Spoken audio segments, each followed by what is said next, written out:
Queridos companheiros e companheiras, delegados do 19º Fórum de São Paulo, companheiros e companheiras que compõem a mesa, companheiros representantes das delegações estrangeiras e, sobretudo, os companheiros responsáveis pela organização desse encontro. Eu tinha feito um acordo com o meu querido Walter Pomar. Eu me comprometi a chegar aqui às 7 da noite, porque às 8 eu teria o aniversário, cumpleaños do meu neto, e eu tinha que chegar em São Bernardo às 8, sair daqui às 8h20, já são 9h10, e eu ainda estou aqui, e eu moro um pouco lejos. Estou falando meu espanhol aqui, para vocês perceberem que eu evoluí muito. Uma coisa, para mim, muito importante, é que eu acompanhei cada ano do Fórum de São Paulo. Eu participei do nascimento desse fórum, tive o privilégio de participar da primeira reunião no Hotel Danúbio, em julho de 1990, tive o privilégio de participar em Cuba, em El Salvador, em outros países, tive o privilégio de participar do penúltimo, acho que foi na Nicarágua. Não pude ir na Venezuela quando gravei uma declaração de apoio. Eu certamente não vou repetir aqui o que todo mundo falou, porque eu estou preocupado. Eu tenho que falar pouquito e despacio, porque senão o Departamento de Estado americano está gravando ou está filmando, e isso não é uma coisa boa. Eu tenho que tomar cuidado. Mas eu queria dizer para vocês algumas coisas que eu considero importantes. Em 1990, ou melhor, em 1980, a esquerda latino-americana não acreditava que fosse possível chegar ao poder pela via da disputa democrática e, sobretudo, pela via eleitoral. Eu lembro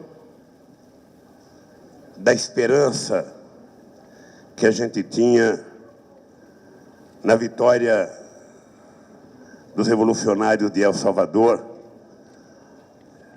em 1980, quando participávamos do primeiro aniversário da vitória da Revolução Sandinista. Eu lembro do que pensavam os partidos de esquerda nos anos 90, na primeira reunião no Hotel Danúbio. E eu, em 1985, tinha feito uma entrevista para um jornal importante aqui no Brasil, dizendo que era muito difícil que um operário metalúrgico pudesse chegar ao poder pela via do voto.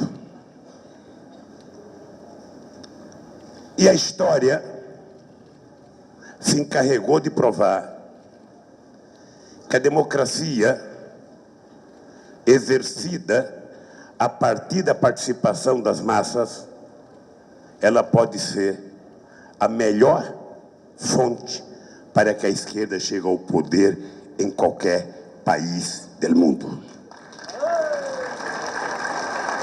Vamos ver a experiência do companheiro Chávez. É importante lembrar que em El Salvador a gente não deixou o Chávez participar do Fórum de São Paulo, porque nós não admitimos que golpistas participassem do Fórum de São Paulo. É importante lembrar, porque nós temos tradição e contradições, que é o jogo da democracia. O dado concreto é que pouco tempo depois, o companheiro Chaves, que não tinha logrado uma vitória pela via da luta armada, chegou ao poder pelos braços do povo da Venezuela de uma forma extraordinária. E é importante lembrar que desde 1998, quando Chávez chegou ao poder, até hoje, uma grande parte da elite da Venezuela não admite a chegada do Chávez ao poder. Como talvez uma grande parte não admita a chegada de Maurício Funes em El Salvador, como a parte não permitiu sequer a chegada de um Zelaya, que não era nem um homem de esquerda, mas era um homem progressista, ao poder em Honduras. Como não aceitaram a chegada do Colón na Guatemala. E como não aceitam a Cristina Kirchner. Como não aceitam uma parte do nosso Pepe Mujica. Como não aceitaram o Lugo no Paraguai. Como não aceitam o Lula no Brasil ou a Dilma no Brasil. Como discordam da chegada ao poder de Rafael Correia, que não aceita a chegada de umas pessoas, sabe, progressistas para governar os países. E nós chegamos, e eu quero, companheiro da direção do Fórum de São Paulo, debitar parte da chegada da esquerda ao poder da América Latina pela existência dessa cosita chamada Fórum de São Paulo. Foi aqui, e devemos muito aos companheiros cubanos. Devemos muito aos companheiros cubanos. Porque, ao contrário do que muita gente conservadora pensa, os companheiros cubanos sempre nos ensinaram que o exercício da tolerância entre nós, a convivência pacífica na diversidade entre nós, a convivência entre os vários setores de esquerda era a única possibilidade que permitia que nós tivéssemos avanço aqui nesse continente. E isso aconteceu, e pode acontecer muito mais. Porque agora nós temos a obrigação de não permitir que haja nenhum retrocesso nas conquistas que nós obtivemos até agora. Nenhum retrocesso. E para que isso aconteça, de nós continuarmos evoluindo, é preciso que a gente organize melhor o Fórum de São Paulo. É preciso que a gente dê mais organicidade ao Fórum de São Paulo. É preciso que a gente comece a produzir os nossos informes. É preciso que a gente comece a pensar uma nova forma de comunicação entre nós. Nós não podemos apenas ficar chorando o problema da mídia conservadora em cada país. Ela é conservadora no Brasil, ela é conservadora na Venezuela, ela é conservadora na Colômbia, ela é conservadora na Argentina, ela é conservadora no Uruguai, é conservadora em El Salvador. E nós não podemos ficar apenas reclamando que os nossos adversários utilizam a mídia contra nós. Eu disse outro dia, agora com a internet, do jeito que funciona, nós temos pela primeira vez a chance de criar instrumentos de comunicação entre nós e não ficar devendo favor a ninguém em lugar nenhum do mundo. Nós sabemos hoje, e esses movimentos que aconteceram na chamada Primavera Árabe, o que aconteceu na Primavera Árabe, o que aconteceu aqui no Brasil, é uma demonstração de que nós precisamos parar de reclamar e fazer o que está no nosso alcance para que a gente possa ter a nossa própria mídia, a nossa própria informação. Ou seja, eu estou aqui com o jornalzinho, que eu não vou nem mostrar o exemplo, nós não nos comunicaremos mais assim. Não é possível a gente imaginar que um jornal, sabe, de 10, 15 ou 20 mil exemplares, vai permitir que a gente consiga falar o que a gente pensa para milhões de pessoas através de um material escrito, ou através de um canal de televisão que nós não temos. Mas através da internet a gente pode chegar a milhões de pessoas sentado no sofá na sua casa, se a gente assumir a responsabilidade, se a gente, enquanto partido do Fórum, assumirmos a responsabilidade de discutirmos isso a sério, arrumarmos dinheiro e fazer as coisas acontecerem. Essa é a primeira coisa que eu queria dizer para vocês. Nós precisamos criar um novo instrumento de comunicação. E nós poderemos fazê-lo. O que está acontecendo no mundo permite a gente acreditar que nós precisamos ser mais criativos. E mais uma coisa que nós aprendemos: nós não podemos mais continuar funcionando da forma de organização tradicional que nós tínhamos. Esses movimentos que aconteceram aqui no Brasil pegaram de surpresa todos os partidos de esquerda, pegaram de surpresa todos os partidos de direita, pegaram de surpresa todo o movimento sindical e todo o movimento social. Pegaram de surpresa, porque nós ainda agimos da forma antiga para fazer política. Nós ainda, o movimento sindical, com os recursos que tem, ou seja, na verdade, nem sequer tem uma comunicação pela internet que represente 0,5% do potencial que eles podem fazer. E nós, na verdade, fomos ficando velhos. E ficamos nos perguntando, cadê a juventude nos nossos partidos? Como é que eles estão participando? Como é que nós estamos nos comunicando com eles? Qual é a mensagem que nós estamos passando para eles? Qual é a mensagem de esperança que nós passamos? Então eu penso, companheiros e companheiras, que essa é uma outra lição que o Fórum de São Paulo pode fazer com que aconteça na nossa querida América Latina. E a terceira coisa é a gente entender que nós evoluímos muito, mas do ponto de vista da integração, nós ainda precisamos avançar 50 ou 100 vezes mais do que nós avançamos. Os nossos dirigentes partidários, primeiro, precisam saber que nós precisamos trocar mais informações, trocar mais experiências. Os nossos governantes precisam pensar que eles têm que dividir o seu tempo entre cuidar da política interna de cada país e cuidar da política de integração.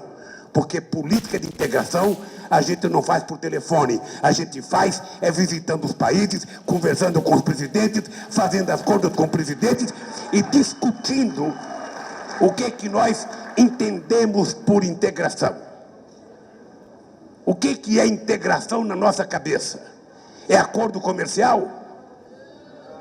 Integração, aonde é que está o movimento social na questão da integração? Onde é que está o entrosamento do nosso cientista na questão da integração? Onde é que está a integração da nossa juventude? Onde é que está a integração do chamado movimento sindical? Onde é que está a integração dos congressos de cada partido? Aqui você vai ser presidente de Salvador.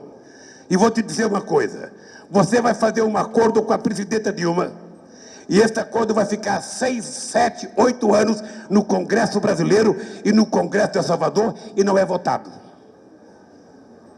Eu estou até pensando agora, Gordo Oviedo, em convocar um encontro parlamentário, sabe, da América do Sul, para a gente discutir como é que a gente pode envolver o Congresso de cada país nessa coisa de integração. Integração pressupõe, companheiro Rui Falcão, integração pressupõe o Partido dos Trabalhadores, integração pressupõe o Partido dos Trabalhadores entender, junto com os outros partidos de esquerda deste país, que pelo fato do Brasil ser a maior nação do continente, pelo fato do Brasil ser a maior economia do continente, o Brasil tem mais responsabilidade em garantir que a integração aconteça.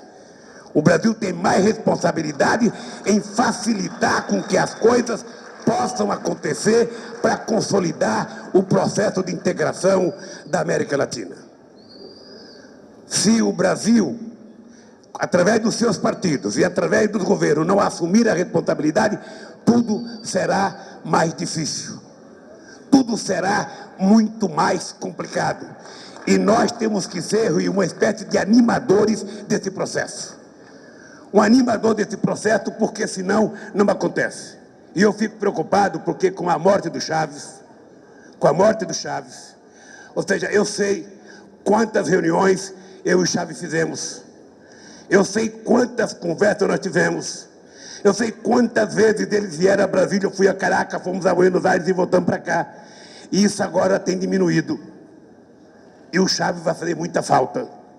E eu espero que o Maduro cumpra exatamente o papel que o Chaves ia fazendo para a integração da nossa querida América do Sul. Nós estamos vendo que os Estados Unidos não brincam em serviço. Nós estamos vendo que essa aliança do Pacífico, além de interesses comerciais, que a gente não tem que reclamar, porque cada país quer comprar mais ou quer vender mais, nós temos que levar em conta que essa aliança do Pacífico, ela tem por detrás o interesse geopolítico de enfraquecer a aliança da América do Sul e enfraquecer a CELAC. Eu, pelo que conheço da política americana, eu acho que até agora eles não se conformam da gente ter feito aquela primeira reunião da CELAC em Salvador da Bahia em 500 anos. Parece pouco, companheiros, mas em 500 anos foi a primeira vez que nós fizemos uma reunião somente os partidos da América Latina e Caribe, sem a presença de Canadá e Estados Unidos. Então, isso não é pouca coisa. Não é pouca coisa a gente criar Conselho de Defesa. Não é pouca coisa a gente criar Conselho de Combate ao Narcotráfico. Não é pouca coisa a gente começar a fazer corredor de integração entre os nossos países. E não apenas eles não toleram que alguém que não seja, sabe, do nascimento do Conselho de Segurança da ONU, dos membros permanentes, eles não permitem que ninguém seja ator global. Vocês viram que quando eu me dispus a ir ao Irã, conversar com a Ahmadinejad e trazer para eles um documento que eles não conseguiram da Ahmadinejad, eles, ao invés de aceitar, eles preferiram punir o Ahmadinejad para dizer para mim, alto e bom som, ô Lula, não se meta, que esse jogo é jogo de gente grande. Esse jogo é gente do G8, não é um jogo para o Brasil ou para qualquer país do terceiro mundo. Então, quando a gente organiza o BRICS, quando a gente organiza o IBS, quando a gente faz reunião América do Sul e África, quando a gente faz reunião América do Sul e países árabes, isso começa a incomodar, porque significa que outros atores estão surgindo na política internacional. E nós, que já temos experiência, que já temos governos em vários países, nós não temos o direito de retroceder aonde nós avançamos até agora. E temos que cada vez cobrar mais, porque eu lembro que a primeira reunião do G20 que nós fizemos decidiu coisas importantes. A segunda reunião do G20 discutiu coisas importantes. A partir da terceira, nada mais aconteceu. O que aconteceu é que até agora eles já gastaram 9,5 trilhões de dólares para resolver o problema do sistema financeiro e não resolver ainda o problema da Grécia, não resolveu o problema da crise, do desemprego na Espanha ou em outros países. 9,5 trilhões de dólares. Sabe? Da mesma forma que gastaram quase 2 bilhões de dólares na guerra do Iraque, e cada vez morre mais gente no Iraque, atrás de uma bomba química que não existiu até agora. Ou seja, nós, então, temos que ter consciência que, pelo fato da esquerda estar enfraquecida na maioria dos países do mundo, a América Latina pode, nesse momento, ser o grande farol para a nova esquerda que nós precisamos criar no mundo. E um novo debate. Ora, deixa eu dizer uma coisa. Aqui deve ter companheiros europeus com quem nós temos uma relação extraordinária. Eu muitas vezes fui convidado para participar da Internacional Socialista. Eu tive o prazer, Rui Falcão, de conhecer o Willy Brandt em vida. Tive o prazer de conhecê-lo em vida. Mas a verdade é que a esquerda europeia, e os companheiros que estão aqui haverão de concordar, ela perdeu o discurso porque ela ficou muito semelhante, sabe, ao discurso da direita. Eu participei da fundação, eu participei da mudança do nome do Partido Comunista Italiano, quando o PT era motivo de orgulho do maior partido de esquerda do mundo ocidental, quando mudou para PDS. Depois de PDS mudou para não sei o quê, depois mudou para não sei o quê, depois mudou para não sei o quê. Ou seja, mudou tanto que ficou igual àqueles que a gente contestava. Ou seja, esse é um erro que nós não podemos cometer. Eu agora estive na Espanha com os companheiros do PSOL. Antes de terminar o mandato do companheiro Zapatero, eu dizia: Zapatero, pelo amor de Deus, você tem que ir no G20 fazer um discurso para mostrar que não é o socialismo que é culpado pela crise. Você tem que mostrar quem é culpado pela crise.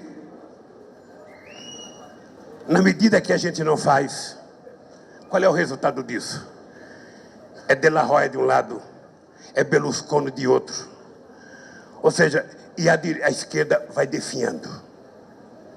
Aqui no Brasil, nós sabemos também que um partido de esquerda que chega ao poder precisa tomar cuidado para não cometer os erros que nós já vimos ser cometidos em outros lugares.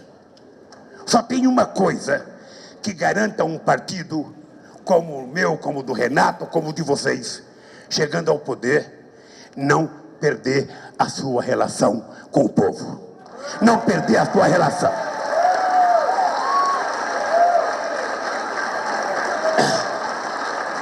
Só existe uma possibilidade. Porque o poder é uma coisa mágica. O poder não é uma coisa mágica. Há uma tendência a chegar ao poder e o povo que antigamente era bonito, maravilhoso, extraordinário, sabe, já não é mais. Às vezes a gente encontra um companheiro xingando a gente na rua, e a gente já acha que é inimigo, e a gente se esquece que nas últimas eleições ele votou na gente. Ao invés da gente achar ruim, seria melhor perguntar para ele: por que que agora você está bravo comigo? Por que que você está contestando? Porque senão, se a gente não fizer assim, não interessa chegar ao governo. Não interessa chegar ao governo. E eu estou convencido que nós poderemos ter um novo modelo de esquerda. Respeitando a cultura de cada país, respeitando a jeito de organizar de cada país, a história política de cada país. Mas, sinceramente, eu acho que nós temos condições de apresentar as coisas novas que precisam ser apresentadas no mundo. Sabe, eu sei que muita gente ficou chateada quando eu falei que, graças a Deus, tinha caído o muro de Berlim, para a gente poder pensar de novo. Que estava tudo muito certinho, estava tudo muito na cartilha, todo mundo já sabia o que ia acontecer, sabe? E não estava escrito na cartilha, e nem está escrito na cartilha hoje. A cartilha tem que ser construída a cada dia, a cada momento, porque o povo evolui a cada dia. O povo quer cada coisa a cada dia. Aqui, no nosso país, essas manifestações que aconteceram, tem de tudo. Tem de tudo. Tem coisa boa, Sabe? E a maioria é coisa boa. Se você vê a reivindicação que o povo fez na rua, é a reivindicação que o Rui Falcão já cansou de fazer em nome do PT, o Renato Rabelo já cansou de fazer em nome do PCdoB, a Juventude Socialista cansou de carregar faixa, os petistas cansaram de carregar faixa. Essas faixas que estão aí na rua. Agora, por detrás disso, tem gente que é contra o Fórum de São Paulo. Não é? Porque também fascista tem em muitos lugares. Sabe? Neonazista tem em muitos lugares. Sabe? E aqui no Brasil nós sabemos, sabe, que existe. Entretanto, companheiros, eu acho que o que aconteceu foi extraordinário. Foi para a gente, sabe para quê? Para a gente começar a olhar que o povo que conseguiu ter universidade no nosso governo, ele quer um outro paradigma. O povo que não tinha carro e comprou um carro, ele agora está puto porque ele está com carro, mas ele não consegue andar na rua porque o trânsito é entupido. O outro que não conseguiu comprar o carro ainda, está puto porque compraram muito carro e ele fica parado no ônibus.